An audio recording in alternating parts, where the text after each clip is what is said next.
Hello students, myself Bhanu Solanki, Senior Faculty, Sri Chaitanya Educational Institute. Today we are going to brief one of the most important chapter of the NEET, that is Biotechnology Principle and Procedure. Why I said that it is a very significant chapter? Because as you are watching, average number of questions in a NEET asked from this chapter is around 6 to 7. Year-wise, if we see the bifurcation, in 2023, there were the 8 questions asked from this chapter. In 2024, 11 questions, 7 questions in the mainstream exam and 4 questions into the re-exam were asked from this chapter. And in 25 again, there were the 6 questions asked from this chapter. These numbers simply highlight that how significant this chapter is for us.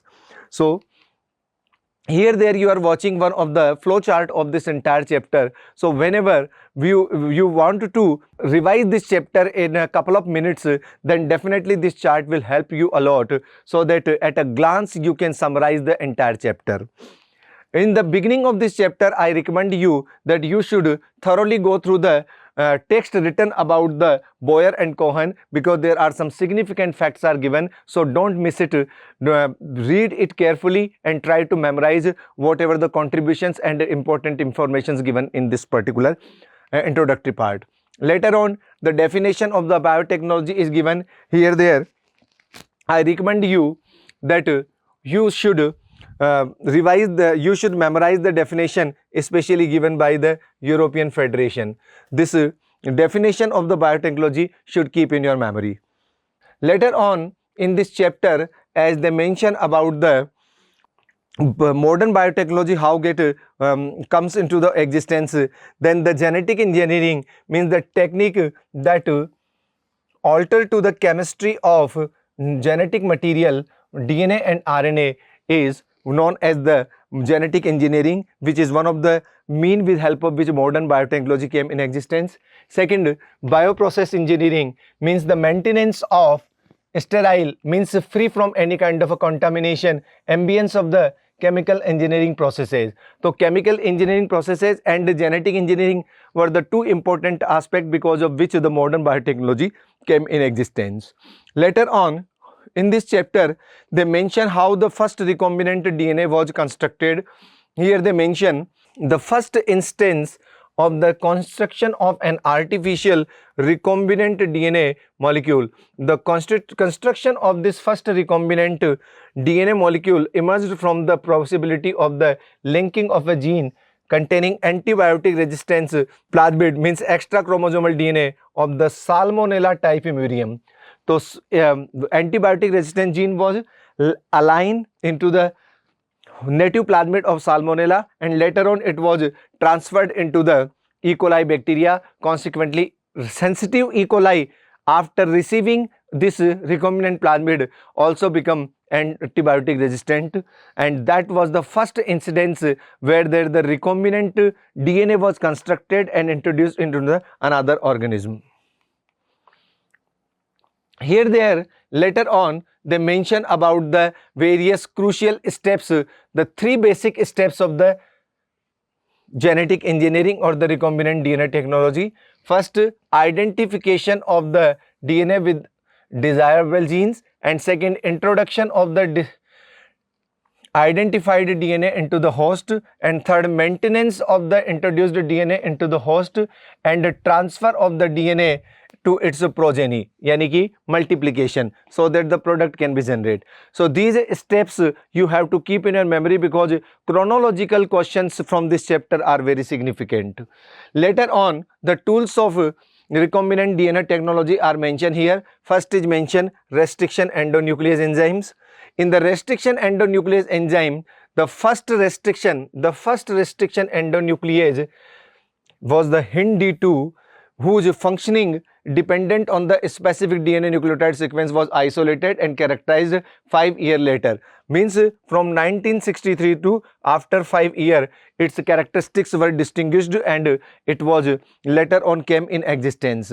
So HindD2 was considered to be the first restriction endonuclease. Second, the convention for the naming of the enzyme is the first letter of the name is consist of the name of a genus. Then the second 2 letters are associated with the species name and species of the from this gene prokaryotic organism cell from which it was isolated.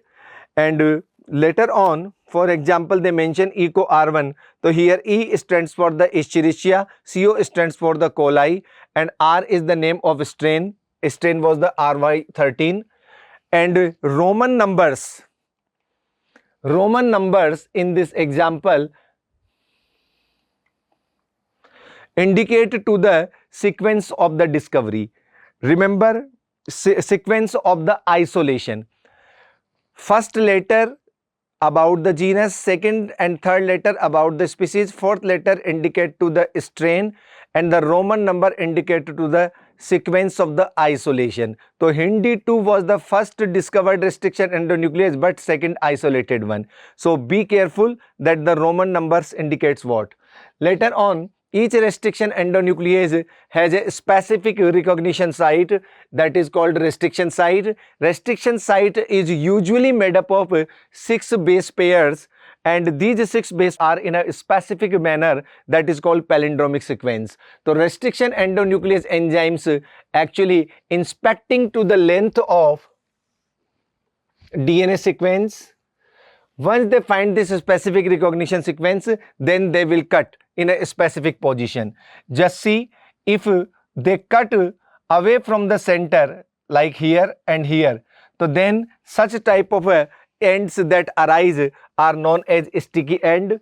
And if in contrast, if restriction endonuclease cut into the center, so then the end that will arise are known as blunt end. So restriction endonuclease are of two types depending on their pattern of cutting, either sticky end producing or the blunt end producing. HindD2 produces the blunt end while Eco R1 produces the sticky ends. Later on, one more thing that we should keep in our memory, that the source DNA and the vector both should be cut from the same restriction endonuclease enzyme. Then next requirement is a cloning vector. Cloning vector, among the various kind of enzymes that we are using restriction endonuclease we have already discussed. Later on, some more enzymes are used here for synthesis, DNA polymerase and RNA polymerase, reverse transcriptase we can be used here there.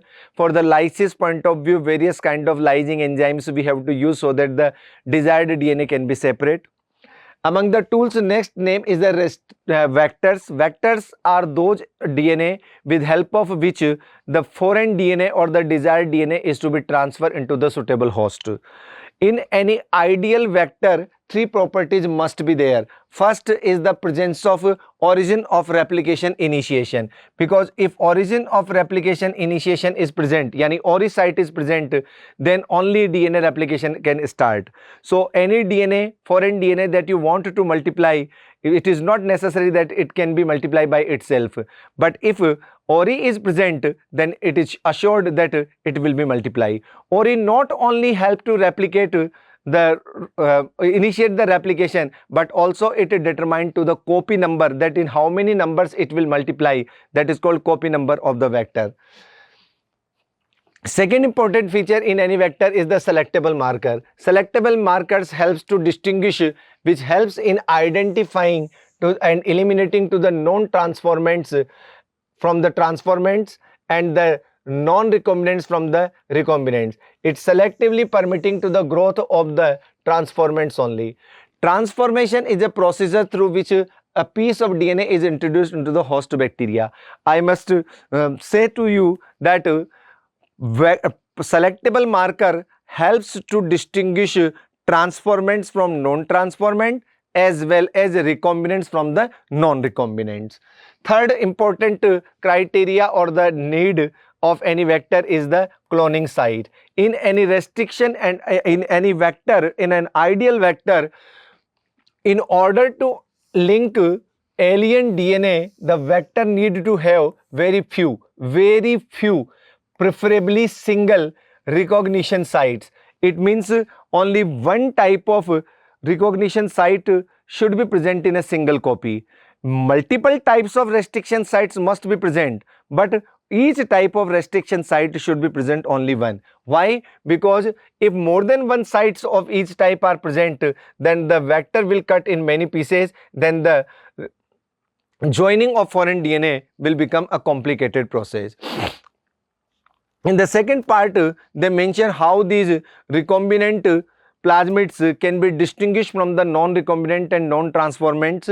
As we know that this approach is known as screening of the recombinant cells. So for the screening purpose, there are two methods are mentioned in this paragraph. One is known as replica plating technique, and second is mentioned here alternative selectable marker technique. In the replica plating technique, suppose BEM-H1 you are using as a restriction site, so our foreign DNA will be introduced here. Consequently, tetracycline resistant gene will not work. So those bacteria which are growing on ampicillin but are not growing on tetracycline would be recognized as the recombinants, while those which are growing both on ampicillin as well as tetracycline, they would be recognized as transformant but non-recombinants. In the second method that I mentioned here, that the alternative selectable marker technique, therefore alternative selectable markers are developed which differentiate recombinant from the non-recombinant on the basis of their ability to produce color in the presence of a chromogenic substrate.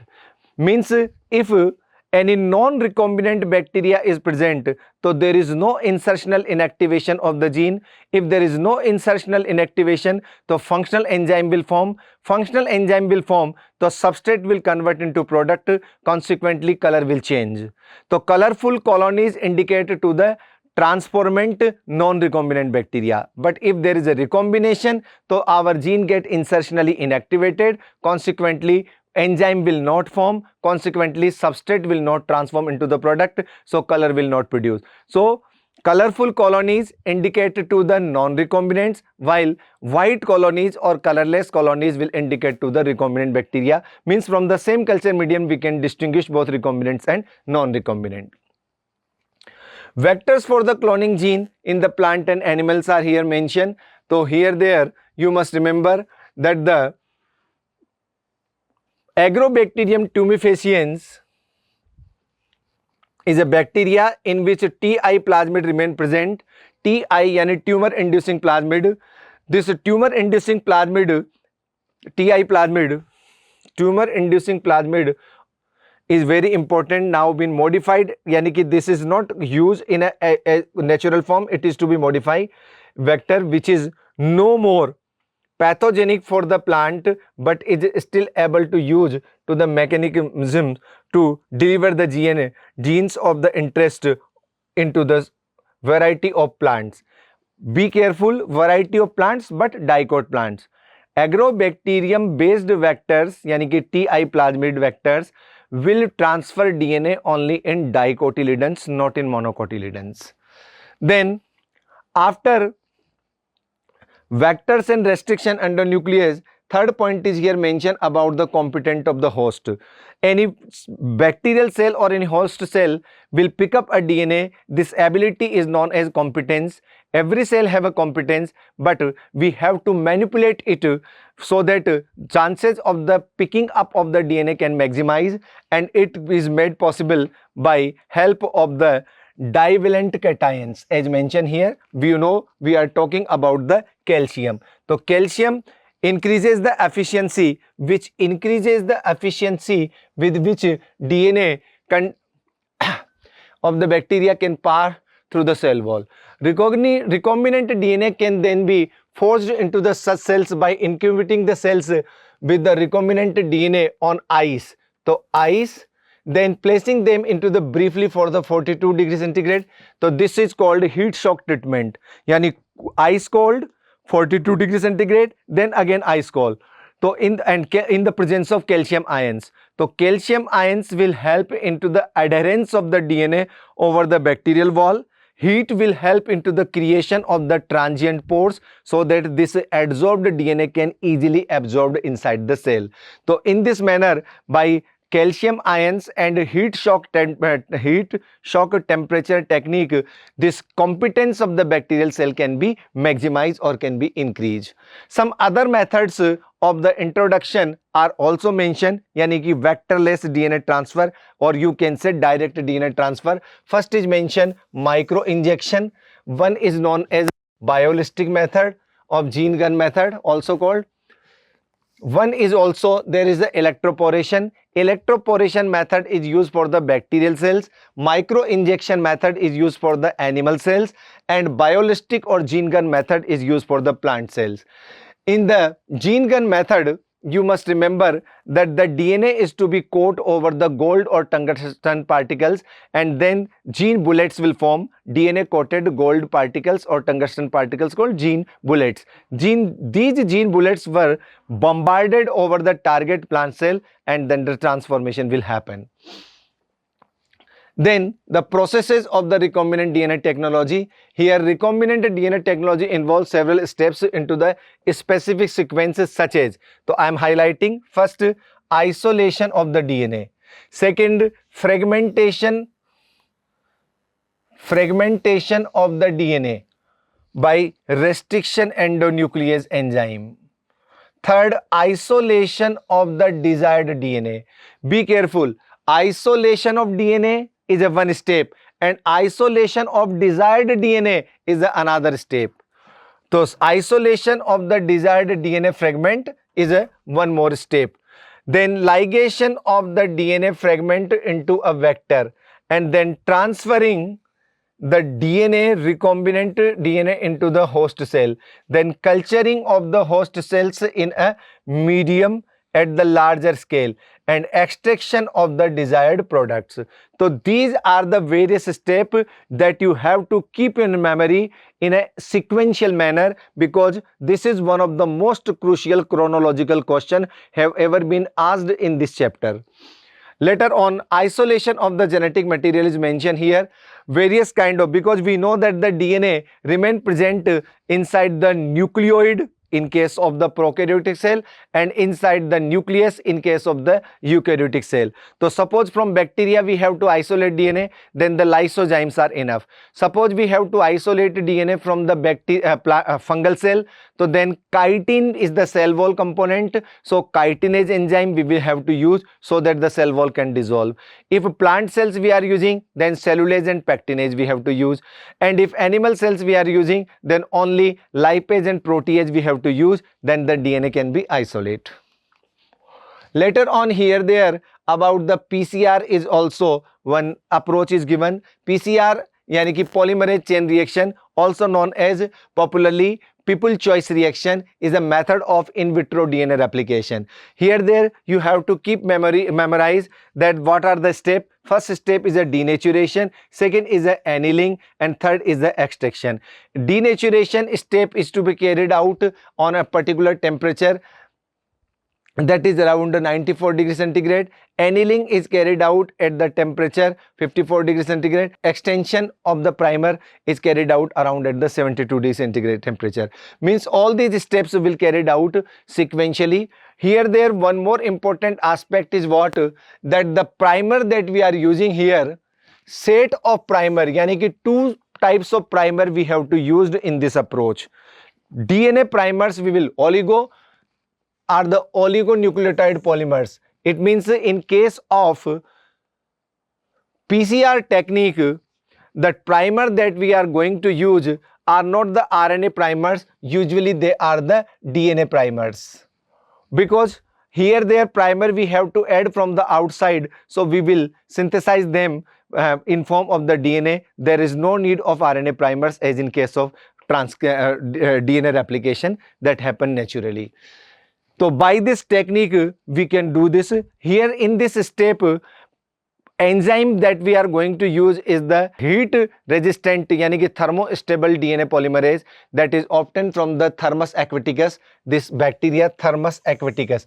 So this polymerase is known as a Taq polymerase. Thermus aquaticus Taq.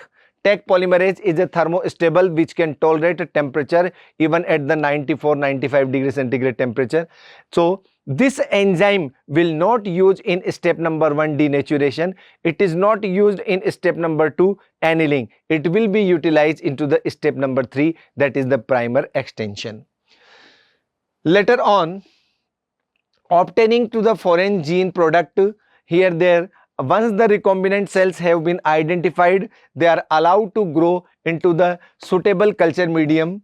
When you insert a piece of alien DNA into the cloning vector and transfer it into the bacterial cell, plant cell or animal cell, the alien DNA get multiplied. In almost all recombinant DNA technologies, the ultimate aim is to produce a desirable protein. Hence, there is a need for the recombinant DNA to be expressed, yani ki gene expression.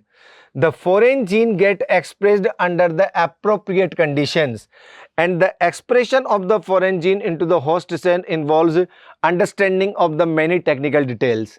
After having cloned the gene into of interest and having optimized to the condition to induce the expression of the target protein, one has to be considered producing it on the large scale so that we can support to the human being. If any protein encoding gene is expressed, into the heterogeneous host, it is called recombinant protein. So any protein can be considered recombinant only in one condition, when it is to be introduced into the heterologous host. Careful about the heterologous host.